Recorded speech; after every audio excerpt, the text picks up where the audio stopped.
Olá, meu nome é Vinícius e para a matéria de trabalho individual 1 eu vou estar dando uma introdução ao método nos elementos virtuais e com uma aplicação à equação de Poisson. O método ele surgiu como uma evolução do método das diferenças finitas miméticas quando aplicado a um espaço de elementos finitos. O método ele apresenta uma grande flexibilidade na malha e pela capacidade de os elementos possuírem uma geometria arbitrária. Então esses elementos eles podem tanto possuir um número de nós qualquer, quanto os ângulos entre os arestas eles podem ser convexos ou você pode ter até nós soltos. Eles não são bem nós soltos, mas vamos considerar o nome. E como pode ser visto na figura ao lado, a gente tem uma malha cheia de animais que demonstra-se a possibilidade que você tem com as malhas desse método. Bom, aí vamos falar um pouco da equação de Poisson. Ela é uma equação diferencial parcial e ela generaliza a equação de Laplace. A formulação pode ser vista pela equação 1. O problema ele soluciona uma equação diferencial na forma variacional. O método dos elementos virtuais ele utiliza então um framework do método de Galerki, então por isso é necessário estar utilizando a forma fraca ou variacional do problema. Então nós temos uma função, uma variável de campo U, seria a nossa função teste, e nós temos uma função peso V. O nosso domínio do nosso problema ele é chamado de ômega. Assim como nós formos ver dentro do elemento, nós vamos ter então que o domínio de um elemento vai ser ômega V. E nós temos um contorno gama V. Os vértices são os nós numerados de 1 até o valor de NV e temos as arestas que são denominadas como E, variando de 1 até NE. Nzão E é o vetor normal a uma aresta. Todos os elementos eles possuem uma área e o diâmetro, que serão utilizados durante os cálculos.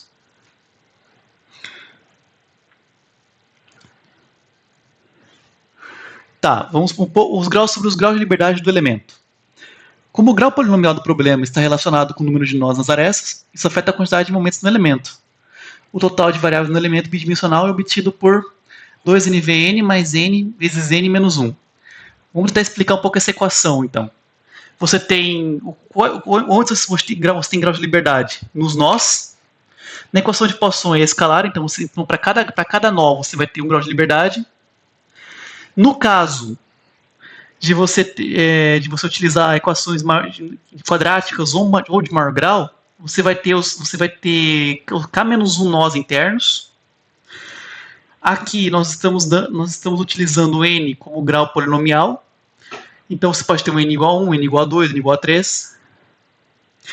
E sobre os momentos internos, eles são uma variável que nós vamos estar utilizando para poder permitir computar o método.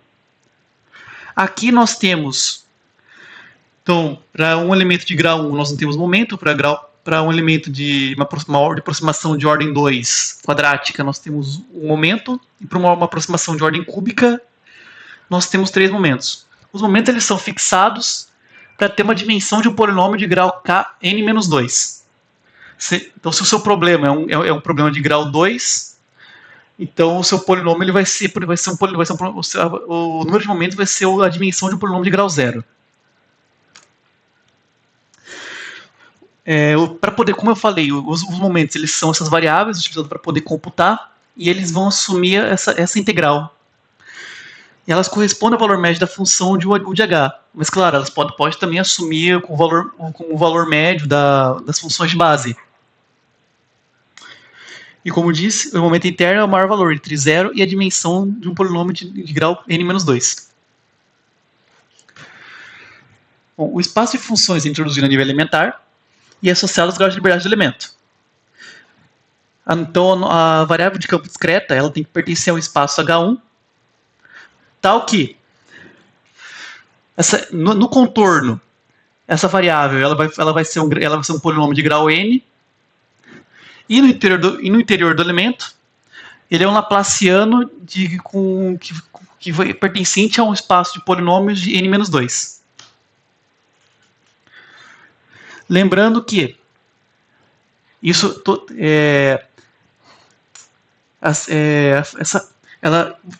tem que haver continuidade no contorno e dentro do elemento. Aqui eu destaquei uma citação que, embora que o Laplaciano seja a escolha mais natural para a equação de Poisson, da Vigeral, eles observam que o operador laplaciano pode ser generalizado para qualquer operador elíptico de segunda ordem. Claro, se a gente for lembrar para a equação 1, a forma forte da equação de Poisson vai utilizar um laplaciano, então acaba sendo até por isso que a gente tá, por isso a escolha desse operador especificamente.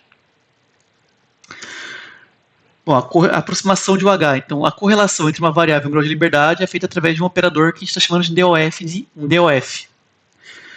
As funções de base do elemento elas são descritas iguais às bases canônicas usuais, de modo que o grau de liberdade de uma função de base ela vai ser um delta de Kronecker. E cada função de base é associada a um grau de liberdade do elemento. Dessa maneira, a variável de campo estabelece uma identidade de interpolação tipo Lagrange, muito similar ao que a gente vê no método de elementos finitos.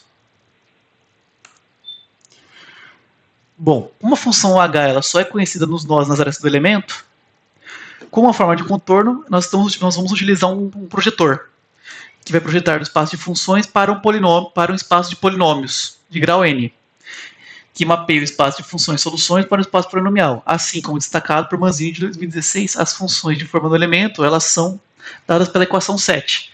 Nisso a gente observa que nós temos então um projetor, nós temos uma projeção polinomial das funções de base e nós temos também um complemento, que esse complemento ele é não polinomial. Sobre os operadores de projeção, para a matriz de rigidez utiliza-se o operador elíptico, enquanto que para o termo de cargas nós iremos utilizar o operador L2. Bom, para a construção do projetor é necessária a determinação de uma base polinomial. Uma prática comum na literatura é o uso dos monômios escalados, pois, segundo Vriggs et al., eles melhoram o condicionamento das matrizes de rigidez. O formato dos monômios eles são dados pela equação 8. E eles vão formar, e todos eles juntos eles vão formar esse conjunto, esse M de grau N. Nota-se que os elementos bidimensionais, os membros do conjunto, eles são equivalentes às variáveis do triângulo de Pascal. Mais um detalhe, porque o monômio escalado, nós temos essas variáveis para elas são centradas no centroide do elemento e elas são escaladas pelo diâmetro do elemento. Considerando que o projetor é uma função polinomial, nós podemos então fazer uma construção. A construção da projeção tanto da variável de campo quanto das funções de base em relação aos monômios escalados.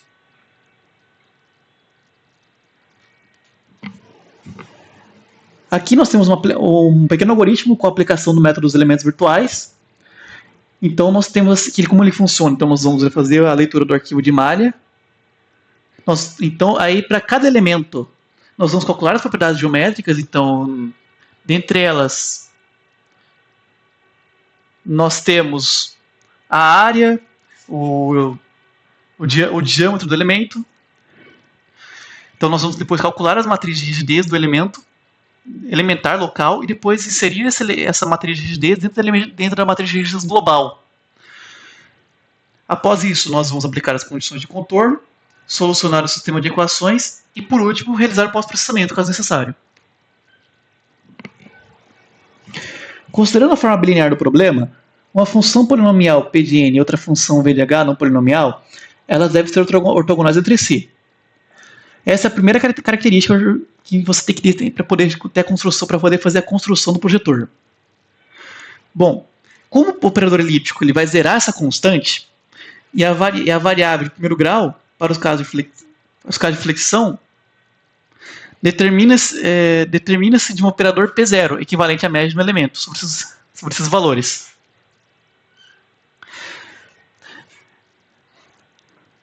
Bom, para problemas lineares, de aproximação linear, você pode avaliar essa média diretamente sobre os vértices, utilizando a equação 14, enquanto que para problemas de maior ordem seria necessário usar a utilização de integração para tirar essa média, como pode ser visto na equação 15.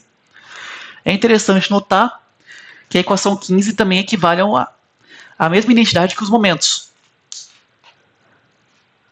Ao primeiro momento. Ao expandir a integral da equação 12 e considerando a equação 11, nós montamos o sistema linear com as matrizes G e B.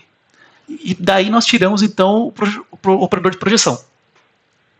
Como pode ser isso na equação de 16. Na equação de 17, destaca-se, então, os elementos das matrizes G e da matriz B. E pode perceber que eles são... Enquanto a matriz G é uma matriz puramente polinomial, que ela pode ser facilmente obtida, a matriz B, nós temos, então, a variável, a própria função de base que é desconhecida, que é o que faz o método ser virtual. Então, nós temos que achar uma forma direta de calcular a matriz B. Para isso, nós iremos utilizar o teorema da divergência. Como pode ser visto, ao aplicar o teorema da divergência, nós temos o resultado da equação 18. Algumas coisas interessantes. Nota que ao aplicar ao Laplaciano no monômio escalado, o resultado corresponde ao momento interno. Então, é isso que permite. Essa é uma das funções do momento. Então, a gente transforma essa parcela do domínio em uma variável. E para a parcela de contorno, a gente aplica a quadratura de Gauss-Lobato. Por quê? Porque ela permite a avaliação direta das funções de base dos graus de liberdade. Lembrando que se cada grau de liberdade,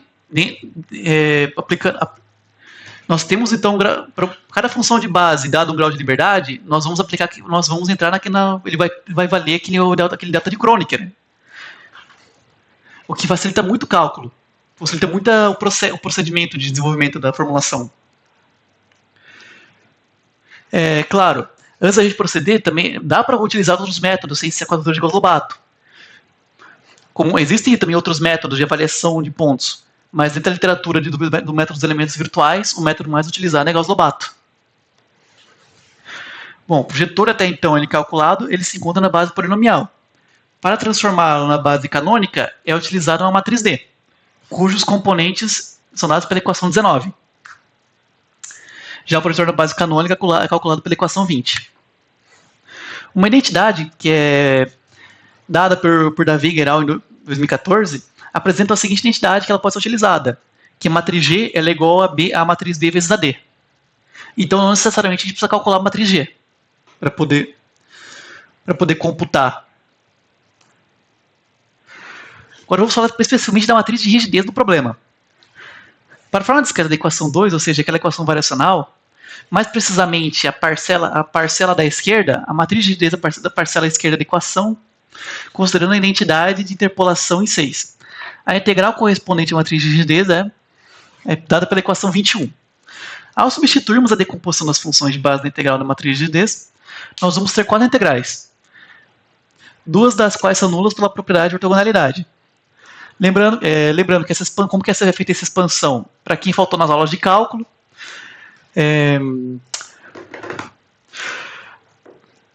a derivada da soma é a soma das derivadas e a integral da soma é a soma das integrais. Por isso que nós vamos ter quatro integrais. E dessas 4, 2 delas serão nulas. Assim nós temos a matriz de rigidez local, que ela é dada pela equação 22. Isso. Da equação 22, nós vamos ter, então, o primeiro termo é o termo de consistência, que ele garante que o comportamento do método ele é preciso para soluções polinomiais. E, no final, nós temos uma pequena simplificação. Lembrando que G-chapéu, ele é a mesma coisa que a matriz G, só que nele a gente não vai estar, só que a primeira linha é zerada, ou seja, a gente não vai estar aplicando aquele operador P0 na matriz G-chapéu. Já o termo de estabilidade, ele garante uma boa definição do método, mesmo para elementos altamente distorcidos. Então, Davi e Guéral, de 2013, sugerem uma aproximação simples, porém eficaz para esse termo, dado pela equação 24.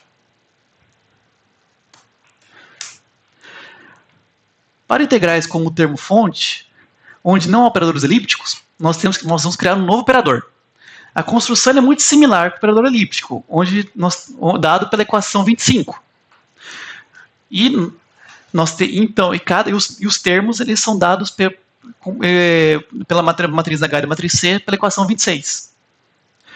Agora, e para a conversão do operador de projeção para a base canônica, nós vamos utilizar um procedimento semelhante do operador elíptico, dado pela equação 27. Agora tem uma coisa que assim, é muito interessante de observar. Enquanto a matriz H ela pode facilmente ser calculada por ser polinomial, a matriz C não. Então, como citado aqui, a matriz ela pode ser calculada com uma técnica proposta por Steger, mas os termos da matriz C elas só podem ser obtidos até os momentos internos fixados, tornando-se impossível ser solucionada, porque nós temos então mais termos, mais integrais do que momentos. Daí a MED, entre outros, em 2013, eles propõem um teorema dos projetores equivalentes, que possibilita a determinação dos valores da matriz C. Então a gente fala que do valor de 1 até n de k-2, n de k-2 é a dimensão de um polinômio pk-2, que vai equivaler à quantidade de momentos que você conhece. Você utiliza os próprios momentos. Enquanto que para qualquer valor maior que isso, você vai utilizar essa integral utilizando o projetor elíptico, que nós já calculamos anteriormente. Bom, como citado, enquanto a primeira equação corresponde a momentos internos, a segunda ela pode ser simplificada pelo formato da equação 29.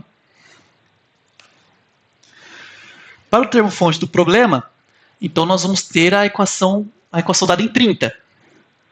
Conforme citado por Daveiga, a escolha permite uma estimativa ótima de erro, tanto em H1 quanto em L2. Em alguns casos de aproximações lineares, como citado por Sutton, 2017, ele traz uma aproximação para o termo fonte, em que você pode analisar diretamente, você analisa a sua função de cargas no centroide do elemento, diretamente no centroide do elemento, como você pode ver isso na equação 31. Bom, essas foram algumas referências que eu trouxe por hoje.